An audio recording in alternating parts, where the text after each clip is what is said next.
Okay, so part 3 moves on to fire insurance. Insurance, generally speaking, just general insurance protects against risk. What are the risks? Well, for health insurance, it's to protect you against costs associated with health. Life insurance, in the event that you might pass away, break. Car insurance is in the event you have an accident or costs associated with an accident of the vehicle. And fire insurance is what we're going to be talking about for the most part in this course, and that is in the event that your home catches fire, then you will have some insurance to help rebuild the structure. So let's define some terms that are especially important to understand when you're buying insurance, and that is the term policy, the terms for the policy. Policy is one term. The contract between the owner of a building and an insurance company is called a policy. That's the policy is the contract. It's a policy that specifies the details of what type of insurance you're getting. A basic fire policy provides coverage or protection for both the owner of the building, and the company that holds the mortgage on the building. The owner of the building can also purchase coverage on the contents of the building and the liability insurance in the event someone is injured while on the property. Homeowners often purchase the homeowner's policy, which includes all of those coverages. The graph on the next page shows that the cost of homeowners insurance has increased partly due to the size of claims paid. However, inflation also contributes to the price increases. So let's take a look at what the next page shows us. All right, so the average homeowner's insurance cost was about $838 per year. But since then, in 2018, it appears that it had gone up to about $947. All right, so what we're going to focus on is how premiums, how that $947 is computed. It's pretty straightforward in terms of what the basic coverage is. Often you will see some varying. You will see some varying what we call premiums, or what they're charging for insurance between companies. The basic insurance is all based on pure risk, and that is how much risk are you willing to take on. So that's just the pure basic, and those are risk computations. So all insurance companies build that into their premiums. After that, then it's, a company may charge a little bit more because they offer some additional services associated with insurance. Maybe they have a more robust staff that can support in case of claims. They have a good number of people involved. So, any cost above the basic pure risk premium is really going to be associated with what the costs are incurred by the insurance company, which includes the support, maybe advertising.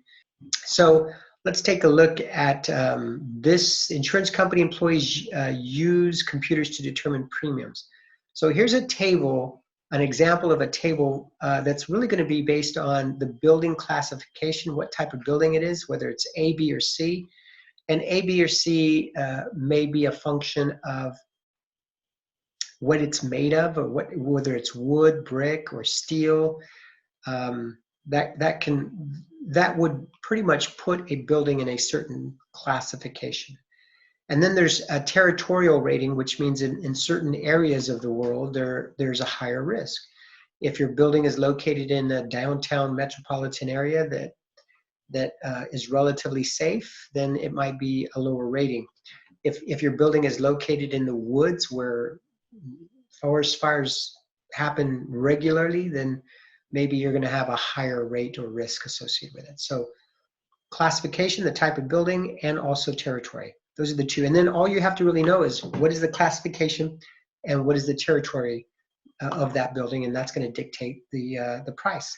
So let's take a look. The dollhouse is in a building rated Class C. Class C. So let's look above here, Class C. So here's our Class C. And then it goes on to say that it is in Territory 4. So 1, 2, 3, 4, Territory 4, we find the intersection. So there's our rates. It's 0.84 and 0.90. So this is going to be the rates associated for each $100 of insurance. Okay. So let's see, find the premium, annual premium if the replacement cost of the building is $640,000 and the contents are valued at $186,500. So this table is based upon $100. So what you're going to end up doing is taking the $640,000 and dividing it by 100. When you divide it by 100, you get your amount that is then going to be used to multiply against the rate, whatever that rate is. So in the $640,000, we divide that by 100, we end up with 6,400. The reason why we use 640, by the way, is because it's listed in the problem here. 600, so that results in $6,400, and we're going to take the 6,400 and we're going to multiply that by 0.84. That comes from the building, and that's going to be $5,376. The contents are at 90 cents per $100. So let's take a look. The contents are valued at $186,500. Same process. We'll take the $186,500 divided by 100, and that's going to give us 1,865. 1,865 multiplied by 0.9 will give us $1,678.50.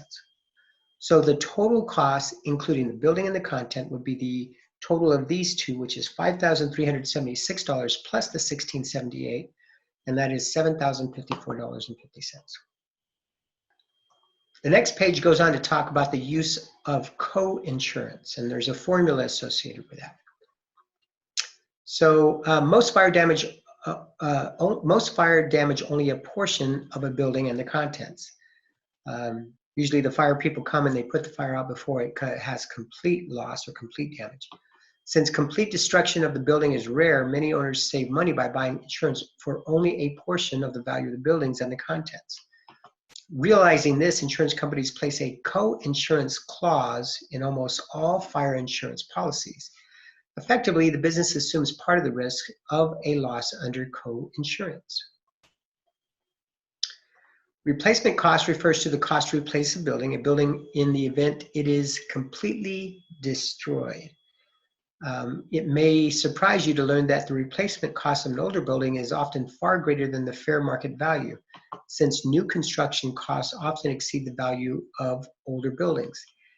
And you might wonder, well, why is that the case? Well, because in many cases, there's a large cost associated with destruction and removing the old structure. And that can be pretty expensive depending on the type of the building and what's removed. And then if only partial is in place, then to turn around and just kind of cut things off at a certain place where now we could still use part of the old building and then add on to that part which was destroyed, that's a pretty expensive process. Most fire insurance contracts on a commercial building have an 80% co-insurance clause. This clause requires the owner of the building to have an insurance policy in effect with a face value of at least 80% of the replacement cost of the building. If the policy has a face value greater than 80%, then the insurance company pays for all losses caused by a fire. On the other hand, if the face value is less than 80%, then the insurance company will pay only a portion of any of the loss. The owner of the building must pay the balance. An owner in this situation is said to be underinsured. Okay, so let's take a look at this formula. Pretty straightforward. Amount insurance company will pay, assuming 80% co-insurance, will equal the amount of a loss multiplied by the amount of the policy divided by 80% of replacement cost. Now, how this formula really works is you just got to use it. You just got to practice it. So let's take a look. Dayton Properties owns a small apartment building with a replacement cost of $760,000. So we already got this dollar that we need right in here. The fire insurance policy has an 80% co-insurance clause and a face value of $570,000. Face value would be the amount of the policy. A fire started in the kitchen of a tenant and swept through 3 apartments, resulting in $144,000 in losses. Find the amount of loss that the insurance company will pay. All right, so the solution to this is the policy must have a face value of at least 80% of $760,000, or $608,000. So that's what we're going to do. We're going to use 80% of the replacement costs. The replacement cost is $760,000. 80% of $760,000 equals, that's 80% times $760,000 equals $608,000. Okay, so that becomes the denominator. We can actually plug that in right here. You see how that's dropped right in? That's the $608,000 in order to receive the payment for this entire loss. Since the face value of $570,000 is less than 80%, is less than 80% of the replacement, the company will pay only the portion of the loss, only a portion of it. So it's less than. So $570,000 divided by $608,000. That's the proportion or the amount that's going to be paid with the loss. The amount of insurance the company pays will be the total loss, $144,000, multiplied by 570 divided by 608. That's going to result in $135,000. So what does that mean? That means of the $144,000, the insurance company will cover $135,000. So that's good news for the owner. They don't have to worry about $135,000. However, because the face value was less than 80% of the replacement cost, then there is a portion that the owner will have to come up with. So how much are they going to have to come up with? $9,000. The way they come up with that is taking the loss, $144,000, less what the insurance company is going to cover, $135,000, equals the $9,000. So the building owner, which in this case was Dayton Properties, will have to come up with $9,000. That's a chunk, but compared to $144,000, that's still much better. They're still getting quite a bit of coverage. And in the end, hopefully $9,000 is not going to put Dayton Properties in bankruptcy. Maybe $135,000 would, or even $144,000. So no insurance would put them in a real dire straits. But $9,000, company is likely going to find a way to cover that.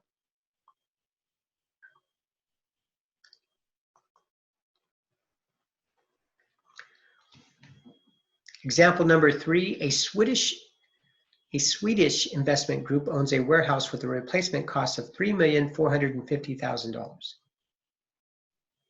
The company has fire insurance policy with a face value of $3,400,000.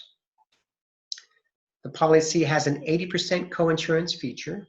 If the firm has a loss of $233,500, find the portion of the loss paid by the insurance company. So let's go back and review that formula in the previous page. The formula is going to be right here, amount of policy divided by 80% of the replacement cost, and then that's going to be multiplied by the amount of loss. So the amount of the policy, sometimes referred to as the face value, let's see. The face value is $3,400,000, that's the numerator. Now here's the deal though. Since we're going to first figure out what 80% of the replacement cost is. 80% of the replacement cost will take the replacement cost of $3,450,000 and multiply by 80%. And in this case, $2,760,000, that's 80%. So we're really kind of looking at not even worrying about that formula, because once we do this computation, we know that the face value is greater, the amount of the policy of $3,400,000 is greater than 80% of the replacement cost. We know that because we took the replacement cost, we multiplied by 80%, and it came up to $2,760,000. So no, there's no need to go through that formula anymore. Now that we know that the face value is greater than the 80% of the replacement cost, then we know that whatever the loss is, the insurance is going to cover it. So the business has a fire insurance policy with a face value of more than 80% of the value of the store. Therefore, the insurance company pays the entire $233,500. So this would be the ideal situation where the company is covered 100%. Now, in many cases, company will have multiple carriers in place. In other words, they just don't buy a policy under one insurance company, they buy it under multiple. multiple companies. And the business may have a fire insurance policy, reading here objective number 4. A business may have the fire insurance policies with several companies at the same time. Perhaps additional insurance coverage was purchased over a period of time as new additions were made to a factory or building complex. So, you know, they add some elements to the building itself, and they buy additional coverage for those added amounts. Or perhaps the building is so large that one insurance company does not want to take the entire risk by itself. So several companies each agreed to take a portion of the insurance coverage and thereby share the risk. In either event, the insurance coverage is divided among multiple carriers.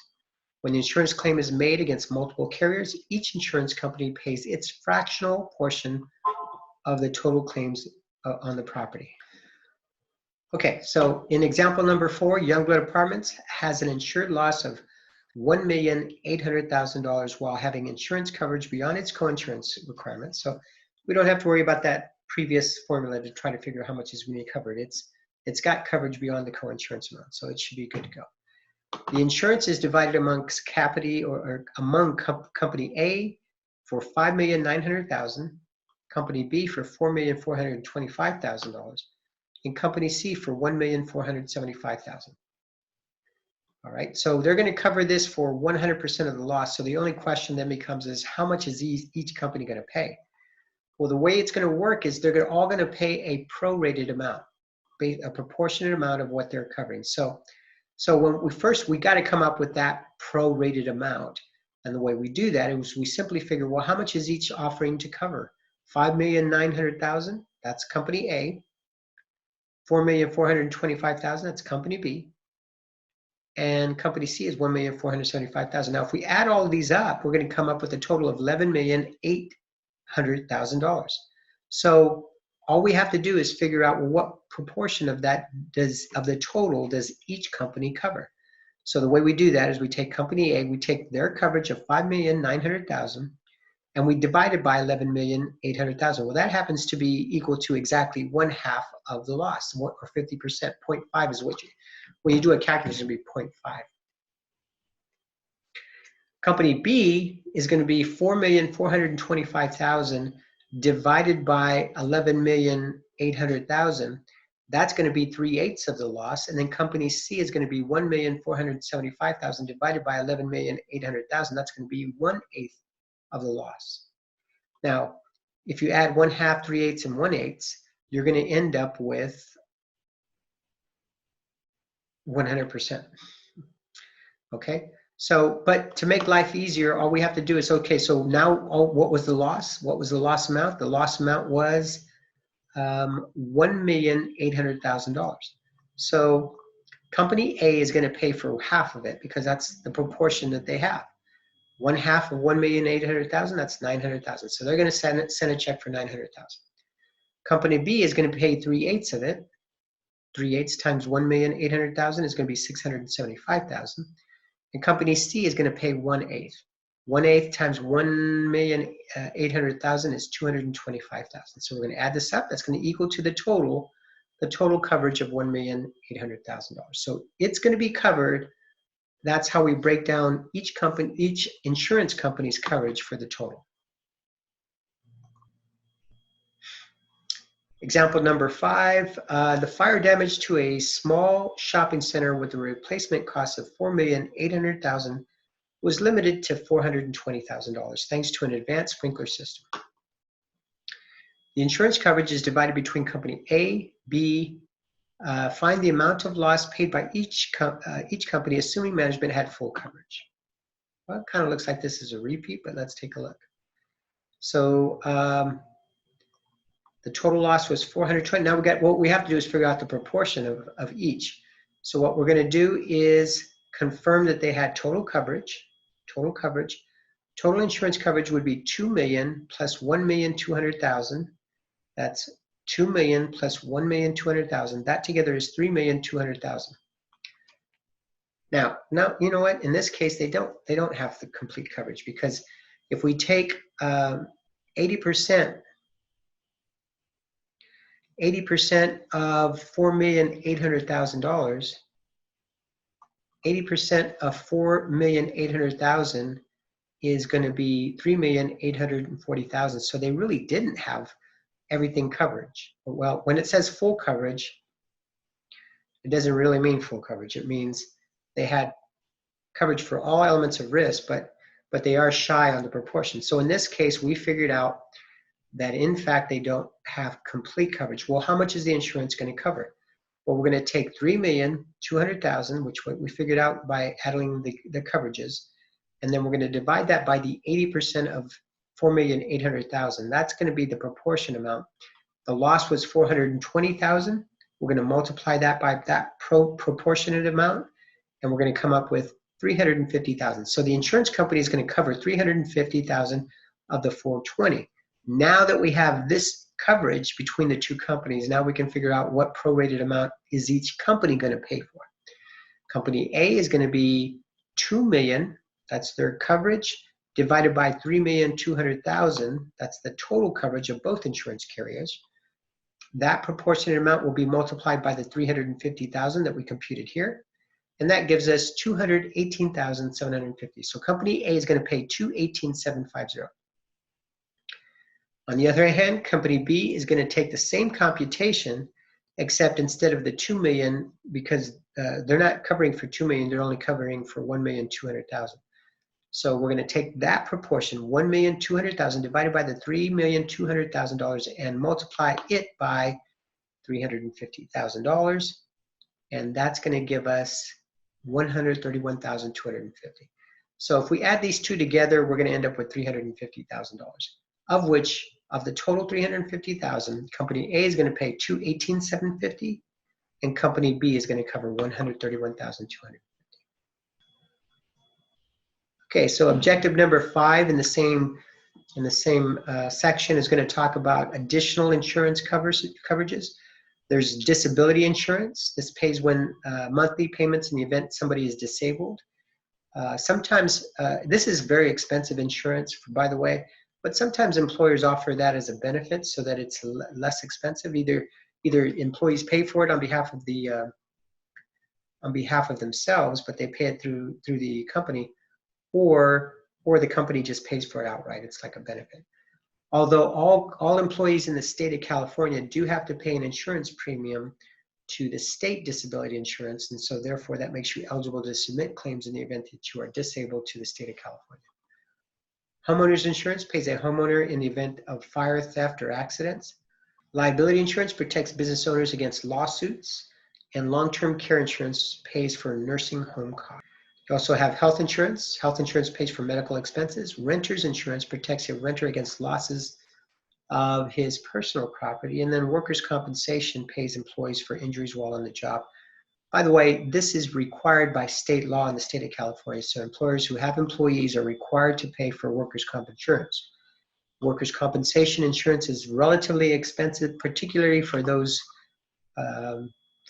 types of jobs, industries that have very high risk. Agriculture and construction workers are very high risk, so construction contractor workers pay a lot of workers' compensation.